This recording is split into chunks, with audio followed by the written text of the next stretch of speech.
Well, hello and welcome to Overdevest Nurseries on a beautiful late afternoon in early spring. It is beautiful, the sun shining, but the wind is also blowing, and at times there's really quite strong gusts. So I hope you'll forgive me if you hear some gusts of winds going across my microphone.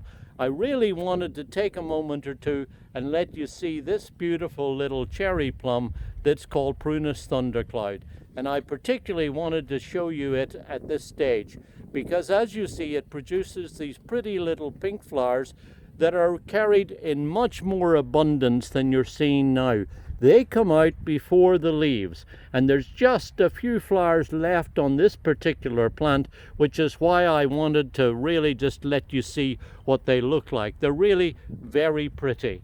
But what's neat about this tree is that after the flowers begin to go over, as you see now, it's flushing out with its leaves.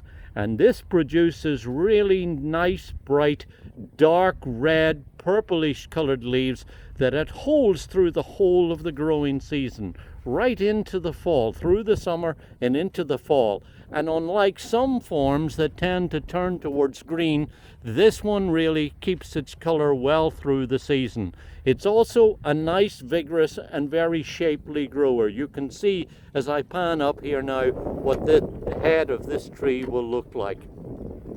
Nice straight stems as well. It makes a tree that grows to about 20, maybe 25 foot high or thereabouts. And really nice and hardy and reliable. It's a good vigorous grower, so it'll make a beautiful specimen for you to be able to grow in a sunny or partially shaded site. Though I have to quickly add that really the purple colored foliage will be more dramatic and more beautiful if it's grown in a sunny location. Put it in shade and you tend to get more greenish shades. So a really nice purple plum that's vigorous and strong growing and yet shapely and doesn't grow too big. This is Prunus Thundercloud. Now, as for growing conditions, just average garden soils are perfect. As you see, we grow our plants here in pots. That means that when you take it home, you can safely transplant this over a much longer period, and because they're growing in these containers, it means that there's minimal disruption. And in fact, what you should do when you get it home is to dig a hole that's about twice the size of the pot, twice the width of the pot, and perhaps 1.5 times the depth. So a good, big, generous sized hole.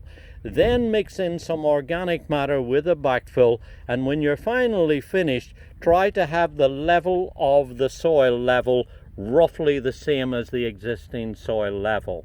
And then water it, of course, and I would suggest that when you're finished then you put down a layer of mulch, and that will help to conserve moisture and get them off to a terrific start. So really nice, strong growing, vigorous and very colourful little cherry plum. This is Prunus Thundercloud.